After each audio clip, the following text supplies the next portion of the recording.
Good afternoon. I am Caroline Dixon, and on today we're going to share a little bit about just the history of women and the representation that women have had within um, media's history. And so there's a lot of information that we're going to cover, but we're just going to kind of try to stay on main points since there's so much, and just kind of do like a brief overview, if you will. And so we're going to start just with the early Greek period.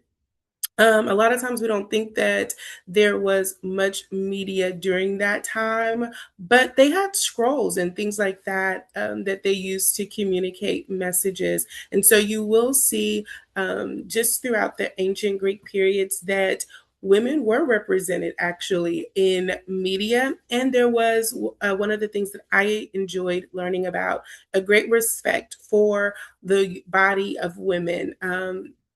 In that case, just the natural state and the natural beauty of a woman's body, primarily linked to their ability to procreate or produce life.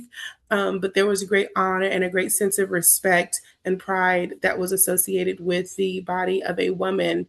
And then this similar trend would continue throughout history through the early 1900s as well. And just bringing it more into the Western state of the world, we would see a lot of modesty just in the clothing and the overall appearance of a woman. There wasn't a lot of makeup and things like this.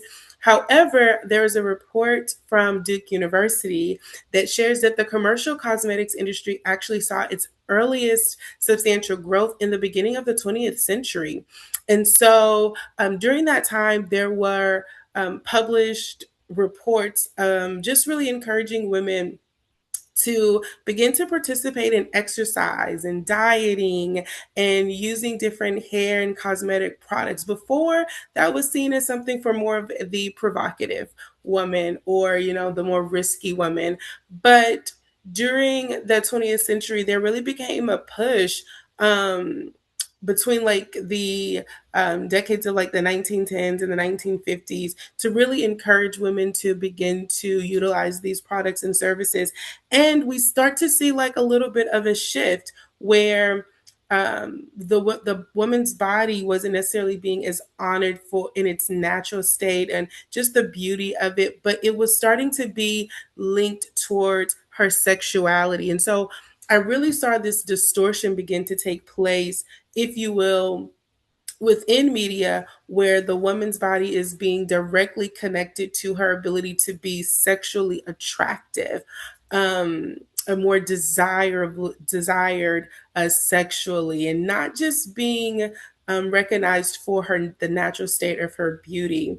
And this actually brought out a really good point that media society introduces us to. It's this psychological perspective that tells us that we as people tend to create this social world. And then in turn, we're also influenced by the very social world that we created. And so what that means is that we are utilizing media to create this idea of women's appearance, not just being naturally beautiful, but she should begin to adorn herself and make herself more appealing, sexually desirable, if you will.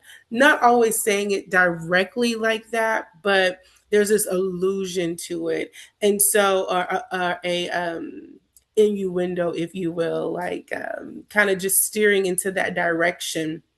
And so we create this idea that a woman's beauty should be linked to her sexual desirability or her attractiveness. And then we're also, as women, influenced by this very thing that is being created or given to us through media. And so the book actually gives a really, really good example of a way that we do this in society in another way. There's the idea of higher education, right? You don't have to pursue higher education, but you can make a decision to pursue it. And if you decide to, then there's this reward or these benefits that you get, like more notoriety or prestige, additional income, more economical value or status, if you will, if you decide to pursue higher education. And so, yeah, there's the decision, but your decision is really ultimately being influenced by the benefits that society encourages you to be able to reap from if you pursue this. And so we see this with women. Yeah, you can have the choice about if you want to wear makeup or get involved in all of just these different beauty products, right?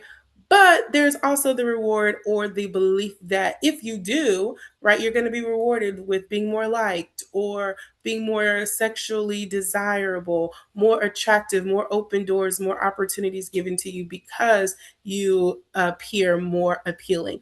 Now, this is an interesting thing because I noticed that one of the downsides or the conflicts of this very thing is that you're wanting to appear in this certain light. As sometimes as women, we want to appear more sexually desirable or more attractive or more liked. And so we're linking our natural beauty to in a superficial way with these beauty products to make us look and appear more desirable.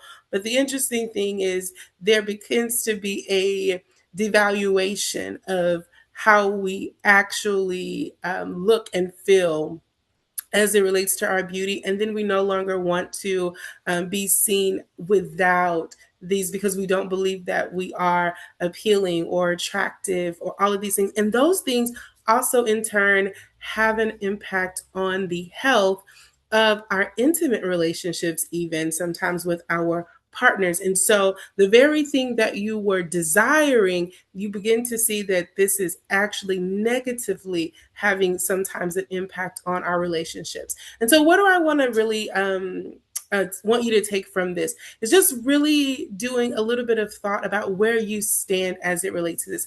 Have you found yourself being one to allow the influences of media to link your natural beauty or the natural value of just who you are and what you're able to contribute individually as a woman to how sexually desirable you may be?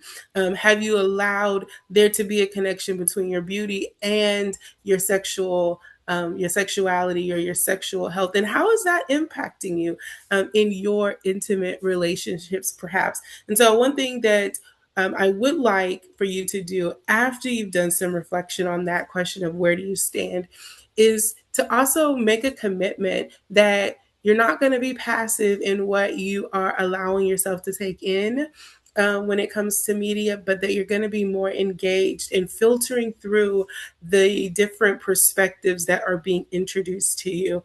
And so, thank you for listening. That's just a general overview of the message, but I really hope that you're able to take something away from it.